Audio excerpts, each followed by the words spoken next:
सुप्रभात। आज हम आप सभी के समक्ष वीर वीरांगना महारानी लक्ष्मीबाई की एक छोटी सी जीवन गाथा प्रस्तुत करने जा रहे हैं। आशा है हमारा ये प्रयास आप सभी को पसंद आएगा।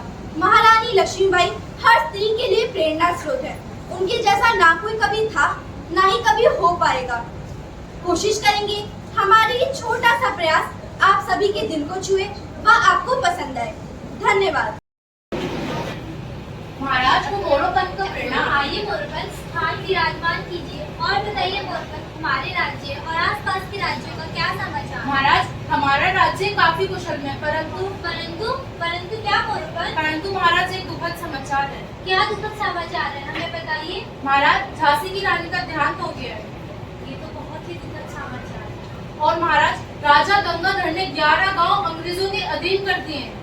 तो आपने इस गतिविधि के बारे में क्या विचार किया? महाराज, अभी हमने इस गतिविधि पर कोई विचार विमर्श नहीं किया है। ये सब छोड़िए और बताइए हमारी छबीली कैसी है? महाराज, आपकी छबीली काफी कुशल में है। और आपको तो बताइए, घर में काढ़ी टिकते पूरा दिन अपने पवन पर सवार होके पूरे बिटूर पर चक्कर लगाती है और अभी भी नाना और तात्या के साथ अपने तलवारबाजी का अभ्यास कर रही हूँ। इसीलिए तो हम उन्हें छबीली कहते हैं। आजूबा, आजूबा, देखिए ना नाना भाऊ ने क्या किया। इन्होंने हमसे हमारी तलवार छीन ली और कहते हैं कि तलवार चलाना लड़कियों का काम नहीं। इनसे बोलिए हमें हमारी तलवार वापस करें। वहाँ रण में तात्या गुरु हमारा इंतजार करें। नाना भाऊ, हमें हमारी तलवार वापस करें। तलवार तो हम नहीं देंगे बन्नू। बाबा, आप ही बताइए, आजकल की लड़कियां घर का काम करती हैं या तलवारबाजी? पर नहीं, इन्हें तो अपने पवन के ऊपर बैठ के पूरा ऋतु का चक्कर लगाने निकल जाना है। तलवार तो हम आज कदापि नहीं देंगे इनके। नाना ने ये बात तो ठीक कही। अगर आप पूरे दिन धूप में इस तरह अभ्यास करेंगी और आपका रंग ढल गया तो हमारी छबीली से विवाह कौन करेगा? आजूबा, अब आप ही नाना भाऊ को ही साथ देने लग गए। देखा, ये हमारे बाबा हैं। बाबा आपके, लेकिन प्रेम तो सबसे ज्यादा अपनी छबीली को ही करते हैं, है ना आजूबा? हमारे लिए आप दोनों ही प्रिय हैं, परंतु हमारी छबीली विशेष है क्योंकि उनमें कुछ अनोखा है जो उन्हें सबसे अलग बनाता है। देखना नाना, हमारी छबीली में क्रांतिकारियों के गुण भरे हुए हैं। वो एक दिन हम सबका नाम रोशन करेंगी। बाबा, आप ही ना, हम तो बस इसकी टांग खींच रहे थे। हम तो बस ये देखना चाहते थे कि क्रोध करते समय कैसी लगती है। क्रोध करते समय बाबा तो एकदम काली माता लगती है। लड़कियों जैसे तो कोई गुण ही नहीं इसमें। आजूबा, आपने देखा, हमारे साथ रहते रहते नाना भाऊ की अकल भी जागृत हो चुकी है।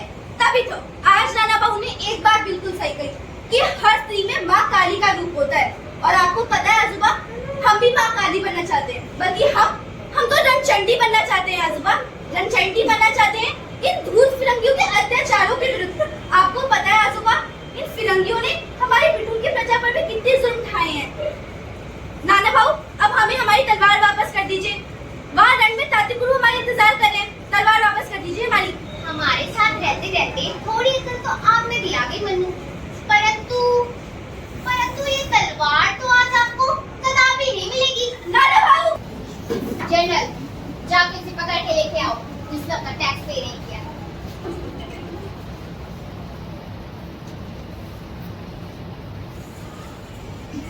Why didn't you pay the tax? साहब, मेरी तबीयत बहुत खराब थी और मेरी फसल भी जल चुकी थी जो मैंने इतनी मेहनत से उगाई थी। That's not my problem. Do you understand? साहब, मुझे माफ कर दो साहब, मुझे माफ कर दो। ये तुम्हें करने से पहले सोचना चाहिए था।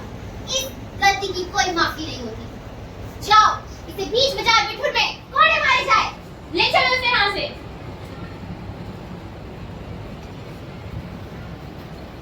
मुझे दया करो, मुझ गरीब को माफ कर दो। मुझे दया ये करो। तुम्हें करने से पहले सोचना चाहिए था। मुझ गरीब को दया करो, मुझे माफ कर दो। मुझ गरीब पर दया करो, मुझे माफ कर दो।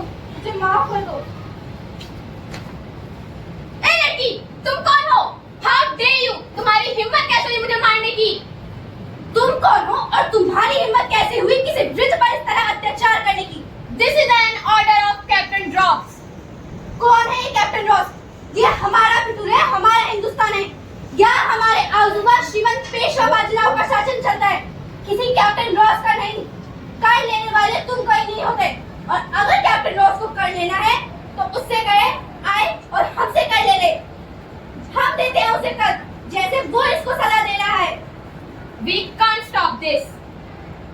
हम कहते हैं मुक्त कर दो बाबा को, वरना वचन देते हैं अगला कोड़ा तुम्हारी पीठ पर होगा और माँ भवानी की सौगंध सहन नहीं कर पाओगे।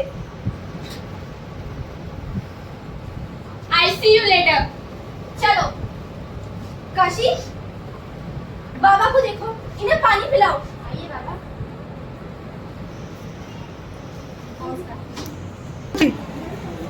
ये वीरांगना कन्या कौन है जिसके अंदर दया और वीरता दोनों के भाव है? ये कन्या हमारी झांसी की महारानी बनने के लिए योग्य है, या फिर यह कहे कि हमारी झांसी की महारानी बनने के लिए सर्वश्रेष्ठ है।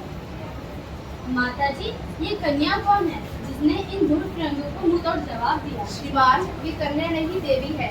हम गरीब लाचारों के लिए देवी से कम नहीं। इसने कई बार हमें इस रंग के प्रचार से बचाया है। यह कन्या बिट्टू के पेशव श्रीमद पेशव बाजीराव कहती है। वह प्रधानमंत्री मोरपंत क्रांति की इकलौती पुत्री है। इस कन्या के अंदर क्रांति की ज्वाला ही है, परंतु यह कन्या जिस घर की लक्ष्मी बनेगी वह कौन हो जाए? श्रीमान, धन्यवाद।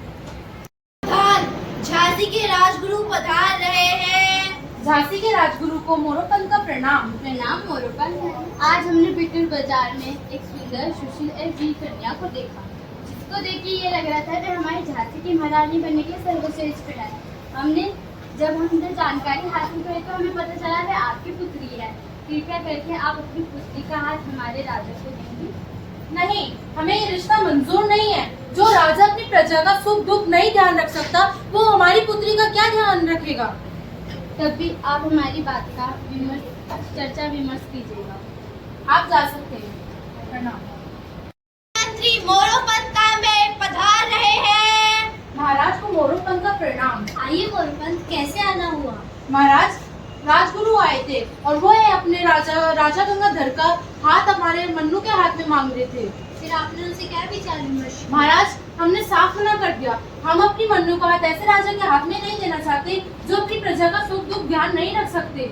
लेकिन क्यों मोरोपंत? हमारी छबीली कितनी गुणवान है, वो महारानी बनने के योग्य है। पर महाराज, हमारी छबीली के अंदर क्रांतिकारियों के गुण भरे हैं। अगर वे किसी बड़े पद पे होंगी तो सब उनकी बात मानेंगे, उनके हर एक शब्द का महत्व होगा। अगर वे महारानी बनेंगी तो उन अंग्रेजों के खिलाफ बड़े कदम उठा सकेंगी। उनको यूँ छुप छुप कर अंग्रेजों के खिलाफ लड़ने की जरूरत नहीं होगी। हमारी बात माने मोरोपंत, विवाह के लिए हाँ। जी महाराज, मैं आपकी बात का मान रखता हूँ और कल ही गुरु को बुला करके हम अपनी मन्नू का रिश्ते के लिए हाँ कर देते हैं। जैसा कि आप सभी ने देखा, मोरोपंत जी ने मन्नू के रिश्ते के लिए हाँ कर दी। वह अब हमारी बिट्टू की एक आम लड़की मणिकर्णिका, जिसके अंदर क्रांति की ज्वाला दहक रही थी, वे बनी झांसी की वीर वीरांगना महारानी लक्ष्मीबाई। में हर जगह खुशियों का माहौल था। महारानी लक्ष्मीबाई के आते ही झांसी फलने फूलने लगी थी। महारानी ने झांसी की प्रजा व महाराज दोनों का दिल जीत लिया था। परंतु अब बारी थी झांसी के उत्तराधिकारी की। महारानी लक्ष्मीबाई और महाराज ने कई जगह जाकर दुआएं मांगी, और इसी के कारण उन्हें एक पुत्र की प्राप्ति हुई। परंतु महारानी लक्ष्मीबाई ने एक अस्वस्थ पुत्र को जन्म दिया, जिसके जन्म के कुछ दिन पश्चात ही उसकी मृत्यु हो गई। इस शोक को महाराज गंगाधर राव सहन नहीं कर पाए। वे अत्यधिक बीमार रहने लग गए। इसी बीच महारानी ने अपनी बहन इंदुमती के पुत्र दामोदर को अपना दत्तक पुत्र घोषित करा, लेकिन महाराज की तबीयत अभी तक अस्वस्थ थी। महाराज का देहांत हो गया। इस कारण पूरी झांसी शोक में विलीन थी।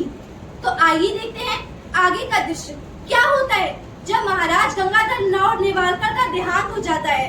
कौन संभालता है झांसी को, कौन विराजमान होता है झांसी के सिंहासन पर, क्या करते हैं अंग्रेज, देखते हैं आगे। ईस्ट इंडिया कंपनी का राज होगा। According to the law of doctrine Jhansi का कोई राज नहीं है, इसलिए अब झांसी पर ईस्ट इंडिया कंपनी राज करेगी। विराम। झांसी की रानी लक्ष्मीबाई पधार रही है। ये झांसी हमारी थी, हमारी है और हमारी रहेगी। महाराज नहीं रहे तो क्या हुआ, हम अभी भी जीवित हैं। हम संभालेंगे झांसी के कारोबार।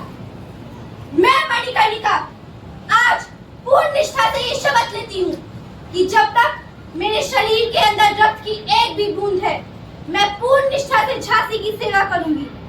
मेरे रहते कोई झांसी को हाथ भी नहीं लगा सकता। प्रधानमंत्री जी, अभी ब्रिटिश कमिश्नरी को इस विषय पर पत्र लिखें। झांसी हमारी थी, हमारी है, हमारी ही रहेगी। जो आगे रानी साहब। झांसी तुम्हें भी चाहिए और हमें भी। फर्क सिर्फ इतना है कि तुम्हें झांसी शासन के लिए चाहिए और हमें हमारे लोगों की सेवा के लिए। अगर अभी भी नहीं माने तो युद्ध का आगाज होगा। हर हर महादेव, हर हर Mahadev. We will see it.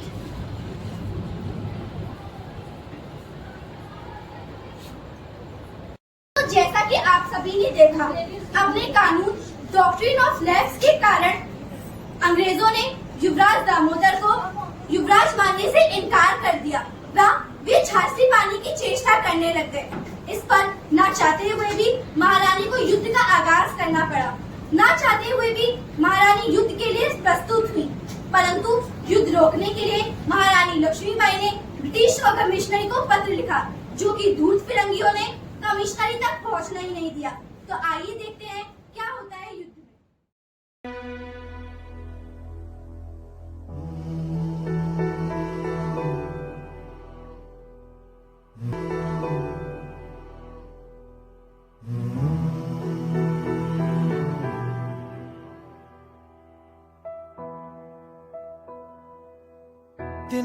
तिनका था हमने सवारा, अपनी वो माटी और घर बारा। लुट रहा ये चमन अपना वतन, आंखों से अपनी लुट रहा ये चमन अपना वतन, आंखों से अपनी। संकल्प बोल के हम तो निकल पड़े, हर द्वार खोल के गगन गए विजयी भव, विजयी हम अपनी भव। झांसी को नहीं बचा पाए।